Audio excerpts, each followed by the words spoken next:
Bonjour et bienvenue à tous. Aujourd'hui, on va parler des rumeurs et des mensonges qui sont colportés dans le mouvement New Age, en particulier dans la littérature New Age. Généralement, toutes ces fausses informations, ces rumeurs dont on va parler ici, concernent des informations fausses au sujet de la Bible, en particulier ce qui aurait été dit au Concile de Nicée, ou encore ce qu'a voulu faire Constantin à travers le Concile de Nicée.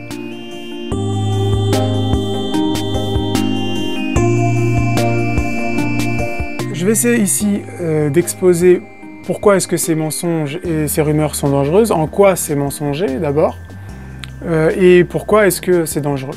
Personnellement, ce sont des choses auxquelles j'ai cru dans mon cheminement personnel, parce que justement je n'avais pas une connaissance solide de ce que dit la Bible.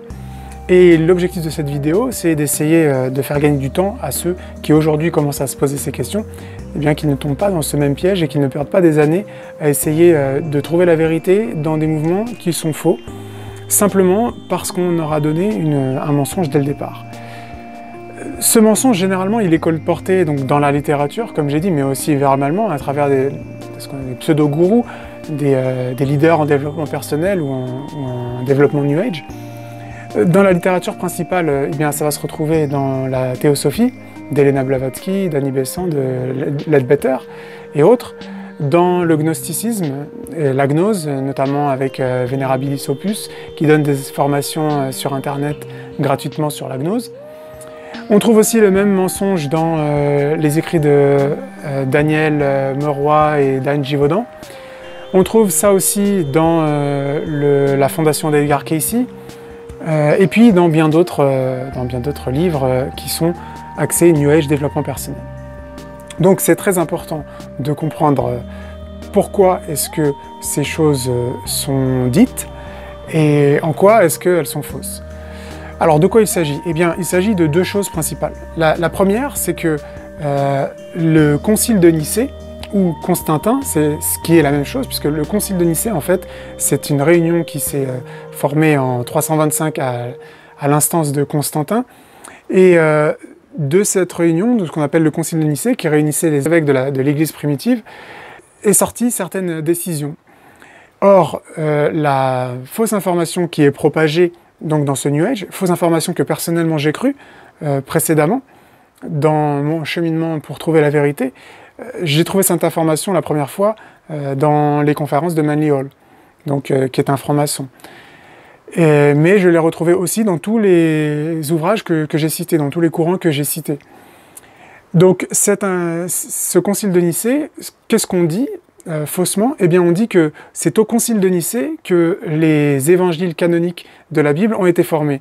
Autrement dit, les 4 évangiles de Marc, Matthieu, Luc et Jean auraient été sélectionnés au concile de Nicée tout en rejetant certains évangiles qui étaient notamment les évangiles gnostiques qui sont réapparus plus tardivement, récemment d'ailleurs, enfin récemment au XXe siècle, dans les années 50, à Nag Hammadi notamment, qui sont des évangiles, ou qui se prétendent être des évangiles, mais qui auraient été rejetés par le concile de Nicée pour cacher une vérité.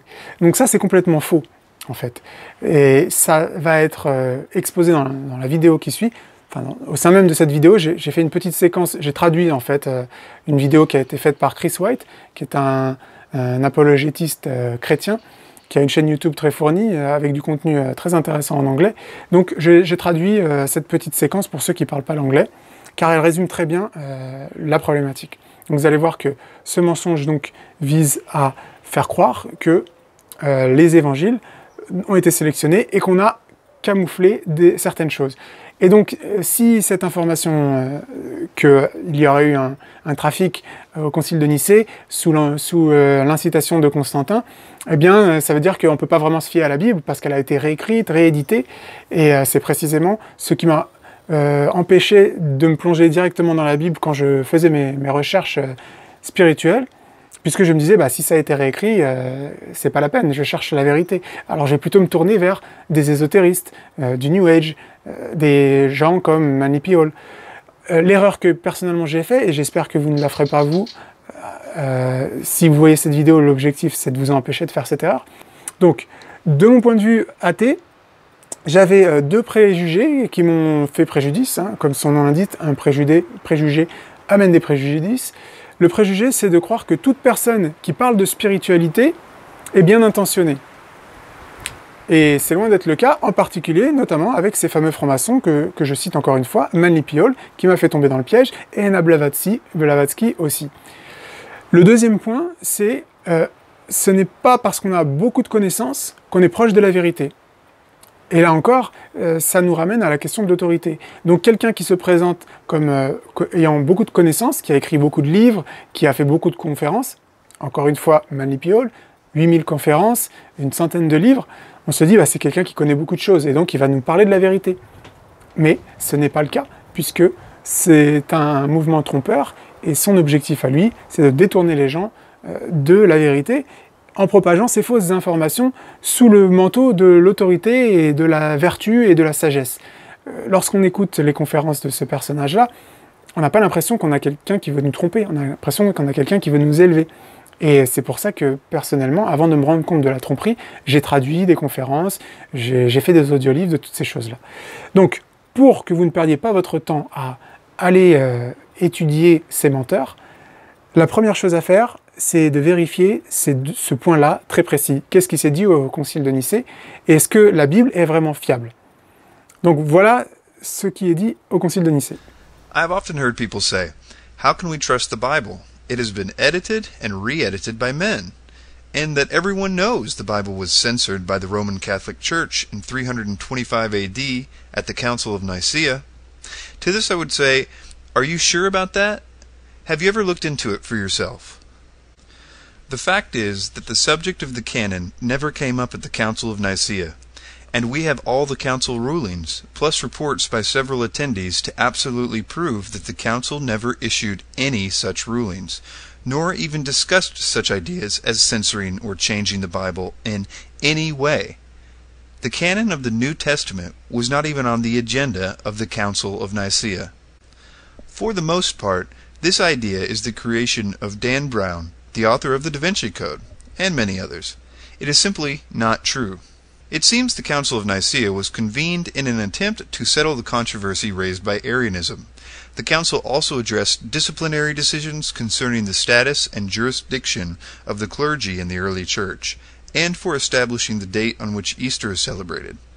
Remember, at the time of the Council of Nicaea, the Roman Catholic Church hierarchy did not yet exist, but the Roman Emperor Constantine knew that he was having trouble gaining legitimacy among Christians. He craved this, and sought out Eusebius to see how to make this happen. Eusebius suggested a council of all the independent Christian churches within the Roman Empire, and Constantine agreed. There was no central authority. The bishops that were summoned derived their authority from their own independent, local, Bible-believing congregations, which was functioning quite well without the interference of Rome. In fact, many of them still bared the scars of persecution from the Roman Empire and were rightly skeptical of such a gathering. So you may ask, when was the canon decided upon? Every New Testament book was cited as authoritative by a church father within one generation. We have more than 32,000 New Testament quotations from early church writers from the 2nd and 3rd centuries. In fact, we could recreate virtually the entire New Testament just from the quotes of the early church writers of the 2nd and 3rd centuries. We can be quite certain that the New Testament we have today has come down to us just as it is from the earliest days, and we can be quite certain what they considered to be Scripture. In fact, by around 200 AD, 125 years before the Council of Nicaea, they were quite openly quoting and referencing all the New Testament books of the Bible. Paul's letters were already considered Scripture in the mid-1st century. Take a look at how the Apostle Peter himself called them Scripture in his letter, 2 Peter chapter 3, verses 14 through 16. And conversely, the Apostle Paul, writing between AD 62 and AD 65, quoted Luke chapter 10, verse 7, and called it Scripture. Irenaeus, writing in about 170 AD, tells us that the fourfold gospel was already a rock-solid fact by then. The fact that the fourfold gospel is also reflected in the so-called Muratorian fragment, which was written about the same time, 170 AD, note 155 years before Nicaea, that the Muratorian fragment lists for us basically the whole New Testament canon, and it shows us once again that the fourfold gospel was an established fact by then. Justin Martyr also confirms the validity of the four gospels, writing between 150 and 155 AD. The sheer number of quotations by the early church fathers of these canonical New Testament writings clearly shows that the early church had decided long before the Council of Nicaea which books they considered to be inspired. So what about the Gnostic Gospels, such as the Gospel of Thomas? Dan Brown of the Da Vinci Code says the only reason they weren't put in the Bible is because the Catholic Church didn't like what they had to say. Is that true? The answer is no. A large number of spurious documents emerged during the centuries following the ministries of the apostles and were universally rejected by the early church. Copies of a group of these were found at Nag Hammadi in Egypt, dating from the 3rd and 4th centuries. And these are uncritically accepted by Dan Brown as accurate. These include the Gospel of Thomas, the Gospel of Philip, the Gospel of Mary, the Gospel of Truth, and about 4 dozen others. They were written under false pseudonyms, such as Thomas, and even the promoters of these documents do not claim that the disciple Thomas actually wrote it. They were all written centuries after the Gospel period, in contrast to the contemporaneous eyewitness accounts in the New Testament, and don't even claim to be actual records of events. And finally, let's look at a few points regarding the Nag Hammadi texts and the Gospel of Thomas, which appears to be the most likely of the Gnostic texts to be valid. The only firm evidence for dating the Gospel of Thomas is its earliest Greek fragments, which was written no later than about AD 200. The first reference to the Gospel of Thomas by name occurs no earlier than Hippolytus, who was writing after AD 222 and 235. The author of the Gospel of Thomas shows a decided dependence on the canonical Gospels, demonstrating a later date for its composition than they. Ironically, this fact is used as one of the sole reasons for dating the Gospel of Thomas before the canonical Gospels. They claim that the less detailed and poorly developed concepts in the Gospel of Thomas reflect an earlier date than the canonical Gospels. However, literary scholars have noted that the opposite is generally true in literary development. For instance, a masterpiece is usually created, thereby establishing a genre type, and then future authors will try to copy that genre with less success. To the charge that there is no literary references to the Gospel of Thomas until the 3rd century, the answer is usually something to the effect that the Christians somehow destroyed any record of it. This, of course, is hard to believe because the Christians at this point were being persecuted by the Roman Empire and were operating underground in small house churches circulating their own writings, and would have little time or authority to march into anyone's house and destroy their writings against their will. In conclusion, the canon of the New Testament was not even on the agenda at the Council of Nicaea. The books that made up the New Testament were for the most part obvious and came about very organically, and were agreed upon years before the Council of Nicaea. And there is literally no record whatsoever of the early church considering the Gnostic Gospels to be anything but obvious heresies. Donc le deuxième mensonge maintenant qu'on retrouve, qui est un corollaire de ce mensonge du Concile de Nicée, c'est qu'on a voulu camoufler la doctrine de la réincarnation au Concile de Nicée. Quand on est un petit peu plus ambitieux ou encore un petit peu plus téméraire, on dira même que ça s'est fait au Concile de Constantinople en 560. Mais vous allez voir qu'en fait, dès qu'on a compris qu'au Concile de Nicée, les choses ont été claires, alors l'idée même qu'on ait voulu retirer la doctrine de la réincarnation de la Bible pour que les gens n'y croient pas, ça ne tient pas du tout la route quand on étudie les textes, puisque quand on comprend ce que dit la Bible, eh bien la Bible le dit, d'abord elle le dit très clairement dans le livre Hébreux chapitre 9, que il est donné à l'homme de mourir une fois et après ça vient le jugement. Mais au-delà même de cette affirmation très claire qu'il n'y a pas de réincarnation, le concept même du christianisme, le sens du sacrifice de Jésus, de sa mort sur la croix pour nos péchés, qui est préétabli ou préparé dans l'Ancien Testament, va à l'encontre totalement de la doctrine de la réincarnation, puisque Dieu, dans la personne de Jésus, le Fils, dans la Trinité, s'est incarné pour prendre sur lui les péchés de l'humanité et racheter tous les péchés de l'humanité une seule fois. Et pour que chaque homme qui décide de se repentir et d'accepter Jésus dans son cœur comme son sauveur et son Seigneur, cette personne-là obtiendra la vie éternelle. Donc il n'y a pas besoin de réincarnation, il n'y a pas de réincarnation nécessaire non plus, car s'il y avait une réincarnation, à quoi aurait servi le sacrifice de Jésus? Pourquoi est-ce qu'il aurait eu besoin de s'incarner une fois, si en plus il faut que nous, en tant qu'humains, on se réincarne jusqu'à ce que finalement, qu'on ait compris, qu'on se soit libéré, qu'on se soit illuminé. Donc on voit bien qu'en fait cette doctrine de la réincarnation, qui est promue par les visions panthéistes du monde, par le New Age et la franc-maçonnerie, c'est un concept qui est complètement à l'opposé de ce que dit la Bible. Donc, il est impossible qu'on ait voulu cacher la doctrine de la réincarnation dans la Bible, puisque la Bible elle-même est à l'opposition même de cette conception de la réincarnation. Alors ici, je donne l'argument contre la réincarnation en me basant sur la véracité de ce que dit la Bible, mais on va parler ensuite, dans la continuité de cette série sur le piège du New Age, qui touche à sa fin, de la doctrine de la réincarnation en tant que concept théorique. On va voir qu'il y a beaucoup de problèmes avec ça, pas uniquement le fait que la Bible soit à l'encontre de cette conception, on va essayer de se positionner simplement dans un paradigme intellectuel, idéologique, et est-ce que la théorie de la réincarnation est satisfaisante? Mais ce n'est pas l'objet de cette vidéo.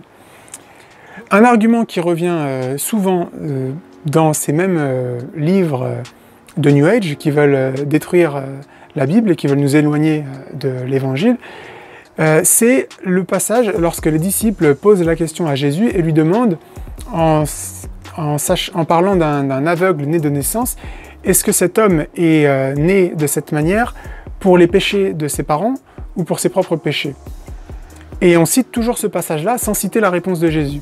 Jésus répond que non, c'est pour que Dieu soit glorifié.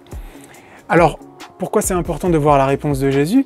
Parce que la réponse de Jésus, elle explique bien que ça n'a rien à voir avec quoi d'autre que de glorifier Dieu, c'est-à-dire qu'un problème arrive chez un homme pour qu'ensuite il puisse y avoir un miracle à travers Dieu via Jésus. Donc, l'explication, elle est donnée.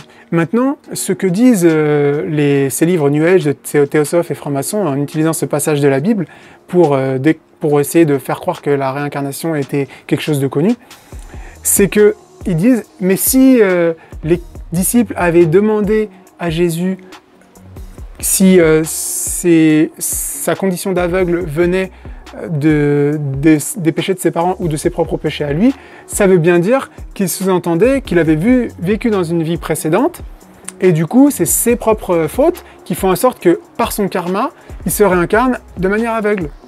Et donc, si on se place du point de vue de la réincarnation, donc qu'on croit à cette doctrine, on plaque notre vision sur ce passage de la Bible sans regarder la réponse de Jésus, mais même si on ne regarde pas la réponse de Jésus, on plaque notre conception de réincarnation dessus, et on dit mais c'est ça qu'il voulait dire.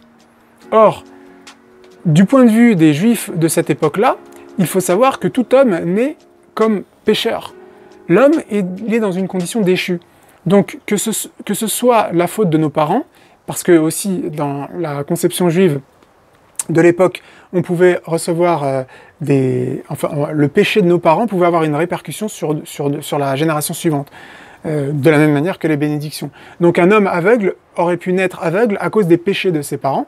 Donc c'est ça que voulaient dire les disciples. Mais la notion même qu'un homme puisse naître aveugle par ses propres péchés n'implique pas la notion de la réincarnation de ce point de vue de cette conception juive de la chose. Tout homme est pécheur. Par définition, l'homme est corrompu. Donc il se peut qu'il naisse pour ses propres péchés, sa condition d'humain pécheur, et c'est pour cette raison qu'il naît aveugle. Mais Jésus, en plus, clarifie en disant que ce n'est pas une question de ses péchés ou des péchés de ses parents, c'est pour que Dieu soit glorifié par le miracle qui sera fait en lui redonnant la vue. De la même manière que lorsque Lazare était mort et que Jésus l'a ressuscité, c'est pour la gloire de Dieu, pour montrer qu'il est en mesure de redonner vie même à ceux qui sont morts. Donc, ne vous laissez pas avoir par ces sophismes et ces mensonges du New Age. Les sophismes et les mensonges qu'il y a autour de la Bible ne sont pas propagés uniquement que par le New Age, il y a aussi d'autres courants qui ont tendance à le faire, précisément avec cette stratégie de citer un seul verset de la Bible sans ce qui vient derrière pour essayer d'affirmer leur point. Maintenant, en quoi donc ces mensonges seraient dangereux, comme je l'ai mis dans le titre? Eh bien, tout simplement parce que, en nous donnant des fausses conceptions de la Bible, que la Bible ne serait pas fiable, eh bien, on se décide à ne pas étudier la Bible et on va plutôt étudier ou croire sur parole des livres ou des personnages qui se présentent comme une autorité, qui en réalité ne sont pas forcément tout blancs. Alors, il faut noter deux choses aussi, hein. Il y a des gens qui sont trompés et il y a des gens qui sont trompeurs. Quoi qu'il en soit, lorsque des gens colportent ces informations sans les avoir vérifiées, et je donne mon mea culpa par rapport à ça, puisque je l'ai fait, j'ai parlé de cette conception du Concile de Nicée dans mon propre livre, que j'ai décidé d'enlever de la publication à cause de cette raison, et d'autres aussi, que j'expliquerai dans une autre vidéo, mais quoi qu'il en soit, donc, lorsqu'on se fait avoir par ce genre de fausses idées, eh bien le danger c'est ça, c'est qu'on va chercher la vérité là où elle n'est pas, et on ne va pas chercher la vérité là où elle est. Et la conclusion, la conséquence à long terme de ça, c'est que si on ne se rend pas compte de l'erreur dans laquelle on est tombé, eh bien on peut croire à une fausse doctrine, à une fausse spiritualité, et les conséquences, si on ne s'est pas rendu compte de cette erreur avant qu'il soit trop tard, c'est-à-dire avant qu'on passe de l'autre côté, eh bien il se peut qu'on aille dans une destination qui n'était pas celle qu'on aurait souhaité, dans laquelle on aurait souhaité passer l'éternité.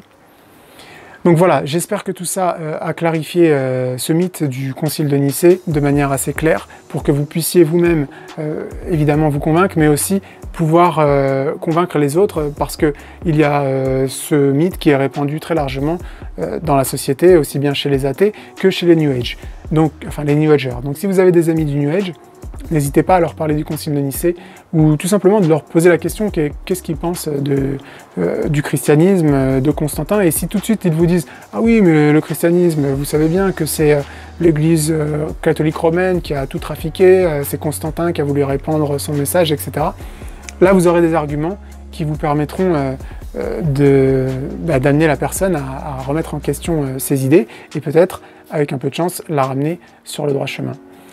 Voilà, merci pour votre attention, je vous dis à la prochaine et à très bientôt, que Dieu vous bénisse.